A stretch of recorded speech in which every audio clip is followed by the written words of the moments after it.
ایک مسلمان اپنی بیٹی کی شادی میں کروڑ روپے اڑاتا ہے، ایک غریب مسلمان بوڑھا اپنی بیٹی کی شادی کے لیے اگر بھیک مانگ رہا ہے تو بتائیے کہ ہم سب کے لیے ڈوب کرنے کی بات ہے، غیرت کی بات ہے۔ ہمارے سماج کا ایک آدمی بھیک کیوں مانگ رہا ہے؟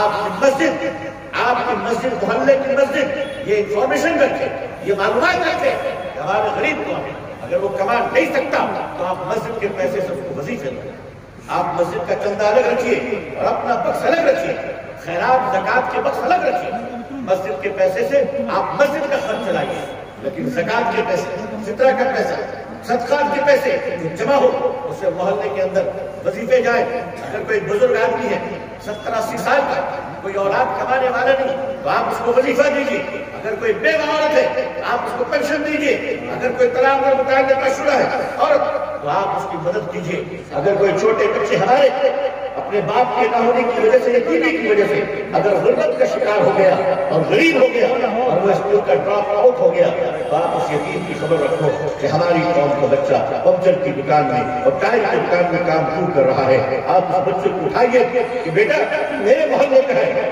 آج سے تو میری اولاد ہے، میرے 2 بچے پڑھیں گے، تو بھی انہی کے ساتھ پڑھے گا۔ یہ جذبہ ہمارا کیوں نہیں ہے؟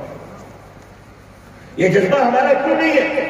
عزیزان ملت، کبھی ہم نے ان پہلوؤں پہ غور کیا کہ آج پورا سماج مسلمان، میں آپ کو ایک بات بہت صاف بتانا چاہتا ہوں اور وہ یہ کہ میرے عزیزان ملت بوجھ مت بنو، ذرا غور فرمائیے اور دل پہ لیجیے اس بات کو۔ میرے بزرگوں، میرے عزیزوں، میرے نوجوانوں، میری بہنوں، بوجھ مت بنو، بوجھ اتار دیے جاتے ہیں، بوجھ ہمیشہ نیچے اتار دیا جاتا ہے۔ اگر کسی ماں باپ کی اکلوتی اولاد ہے تو باپ اکلوتے بیٹے کو بھی گود میں لے کے رہتا ہے، 1-8 گھنٹے کے بعد وہ ہاتھ درد ہونے لگے اور بوجھ معلوم ہو تو باپ بھی اپنی اولاد کو نیچے رکھ دیتا ہے۔ مسلمانوں، اس ملک پر بوجھ مت بنو ورنہ اتار دیے جاؤ گے، اس ملک کی ضرورت بن جاؤ، دلوں میں محفوظ رکھے جاؤ گے انشاءاللہ۔ اس ملک کی ضرورت بن جائے، آپ کو اللہ محفوظ رکھے گا، اللہ آپ کو معمول رکھے گا، اللہ آپ کو عزت عطا فرمائے گا۔ میں دیکھ رہا ہوں کہ ہم لوگ سماجی اعتبار سے، معاشرے کے اعتبار سے کہیں نہ کہیں بوجھ بنتے چلے جا رہے ہیں، ایسا بوجھ کہ جس بوجھ سے لوگ اکتا رہے ہیں کہ ہماری شرافتیں کار چلی گئی، ہماری زبانیں اس قدر گندی ہو گئی۔ اپنے لوگ اگر کسی مسلمان محلے میں ایک چائے کی دکان پہ کھڑے ہو جائیں جہاں ہمارے نوجوان چائے پیتے ہیں، چائے کی چسکی لیتے ہوئے جو ان کی زبان سنتا ہوں تو طبیعت کہتی کہ جو ہو رہا ہے صحیح ہو رہا ہے۔ یہ حالات، یہ دلی کی جامع مسجد، کون نہیں جانتا دلی کی جامع مسجد؟ یہ دلی کی جامع مسجد کی تاریخ یہ ہے کہ شاہ ولی اللہ محدث دہلوی رحمۃ اللہ علیہ کبھی اس مسجد میں حدیث پڑھایا کرتے تھے، شاہ عبدالعزیز رحمۃ اللہ علیہ حدیث پڑھایا کرتے تھے، وہاں محدثین تیار ہوا کرتے تھے۔ ایک زمانہ یہ تھا، دلی کی جامع مسجد کی تاریخ یہ رہی کہ وہاں بڑے بڑے علماء، فضلاء، محدثین و فقہاء تیار ہوا کرتے تھے۔ آج ہم اتنا پیچھے چل گئے ہیں کہ ننگی لڑکیاں بوائے فرینڈ کے ساتھ مسجد کے صحن میں اب سیلفیاں لے رہی ہیں۔ کتنے بے غیرت ہو گئے ہیں، حالانکہ نماز آج بھی ہو رہی ہے وہاں، امام آج بھی ہے وہاں، مگر پہلے غیرت مند لوگ ہوا کرتے تھے، آج بے غیرتوں کے ہاتھ میں ہماری مسجد چلیے۔ یہ بے غیرت لوگ ہیں میری قوم کے لوگوں، ان سے توبہ کرو، آپ اللہ سے پوچھنے کی دعا کرو ان بے غیرتوں سے کہ جو مسجدوں کی غربت کو بیچ رہے ہیں، بیچ رہے ہیں۔ کیا ہو گئی ہماری مسجد؟ آج وہاں پڑھائی کی دلی جامع مسجد کے علاقے میں مسلمانوں کی کثیر آبادی ہے۔ آج کل سوشل میڈیا کا زمانہ ہے، ہو سکتا ہے میری بات ایک-آدھ دن میں وہاں بھائی بہنوں کو پہنچ جائے دلی کے۔ میں دلی جامع مسجد، بٹلہ ہاؤس، ذاکر نگر، مسلمان بھائیوں، میں تم سے کہتا ہوں اپنی زبانیں ٹھیک کر لو، تمہاری زبانیں بہت گندی ہیں، بہت گندی. دلی جامع مسجد کے پاس جہاں پہلے بڑے بڑے علماء اور فضلا تیار ہوا کرتے تھے، آج 6 سال 7 سال کے بچے گھٹنوں میں بیٹھ کے ایسی گندی زبان استعمال کرتے ہیں کہ اندازہ نہیں ہوتا کہ ان کے ماں باپ کتنے خوش نصیب ہیں جنہوں نے ایسے بچوں کو پیدا کیا. یہ میری قوم کی نشانی ہے. اور محلے سے کہتے ہیں اپنے آپ کو قائد وقت، مقرر اعظم، خطیب العصر، پتہ نہیں کیا کیا. وہ تو اللہ کا شکر ہے مجاہد صاحب کا بریک لگا دی، ورنہ وہ آدم استعمال کرے تھے. تو میں نے پہلے ہاتھ جوڑ کے تو بھیا آپ اگر بہت اونچائی تک پہنچاؤ، کیونکہ نیچے مجھے کچھ پتا ہوتا ہے. میں اس قوم کا شخص ہوں جسے ہنسنے اور مسکرانے کا بھی جی نہیں چاہتا ہے. مجھے دل بھی چاہتا نہیں ہے اپنے بچوں کی تربیت ہم کیسے کریں. ہم نے اپنے بچوں کی تربیت نہیں کر سکے. عزیزان ملت، پورے سماج کی قیادت ایک کلاس ہو گئی ہے، اور اس سے آپ کو نکلنا ہے تو آپ کو اپنے مسجد کی حد تک ایک دین کا چراغ روشن کرنا ہے. کہیے انشاءاللہ. آپ اپنی مسجد کو ڈیولپ کریں. آپ کو پورے ہندوستان دیکھنے کی ضرورت ہے. آپ اپنی مسجد اور اپنے محلے کو اتنا شاندار بنا لیجیے. آپ طے کیجیے اصلاح معاشرہ جلسوں سے نہ ہوا ہے نہ ہوگا. صاف صاف کہتا ہے ہونا ہوتا تو ہو چکا ہوتا، اور آئندہ بھی ہونے کی امید نہیں ہے. لیکن میں ان جلسوں سے بات کر میسج دے رہا ہوں. وہ میسج یہ کہ آپ اپنے محلے کی مسجد میں طے کر لیجیے کہ جس گھر میں بارات آئے گی وہاں ہمارے امام صاحب نہیں جائے گا. طے کر لیجیے. جس گھر کی شادی میں ڈی جے بجے گا وہاں مسجد کمیٹی نہیں جائے گی. ہے ہمت. صدر بننے کا بڑا شوق ہے مسجد کے صدر بننے کا بڑا شوق ہے. ایک امام صاحب کا انٹرویو کمیٹی والے لے رہے تھے. میں نے کہیں پڑھا پتا نہیں کیا ہے یہ. میں نے دیکھا کہ میں کہیں پڑھا ہوں، میں آپ کے سامنے نقل کر رہا ہوں. کمیٹی والے امام صاحب کا انٹرویو لے رہے تھے. کمیٹی والوں نے کہا امام صاحب یہ بتائیے قیامت کی نشانی کیا ہے. امام صاحب بھی بیچارے جلے بھلے آتے تھے. انہوں نے کہا قیامت کی نشانی یہ ہے کہ ایک امام کا انٹرویو جاہل لوگ لیں گے. اگر امام کے لیے شرط ہے حافظ ہونا، عالم ہونا، مفتی ہونا، شادی شدہ ہونا، لمبا ہونا، گوڑا ہونا، پتہ نہیں انگریزی آپ کے بہت کا کہنا. سبحان اللہ. اگر امام صاحب انگریزی میں خطبہ دے دے تو ایک آدمی نہ سمجھے تنخواہ ڈبل ہو جائے گا، کیونکہ انگریزی کا بھوت ہمارے ضرور سے اترا نہیں ہے. اترا ہی نہیں. اگر امام کے لیے اتنی شرطیں ہیں تو مسجد کمیٹی کا صدر بھی وہی بنے گا جو امام کی غیر موجودگی میں مغرب کی 3 رکعت نماز کرب کے ساتھ پڑھ سکتا ہے. بولی ہونی چاہیے کہ نہیں ہونی چاہیے؟ ارے بھائی، اسلام میں نماز پڑھانے کے لیے عالم ہونا شرط ہے. بولو شرط ہے. کوئی بھی مسلمان نماز پڑھ سکتا. امام صاحب کے انسان ہے، بیوی بیمار ہو کے گھر چلا جائے.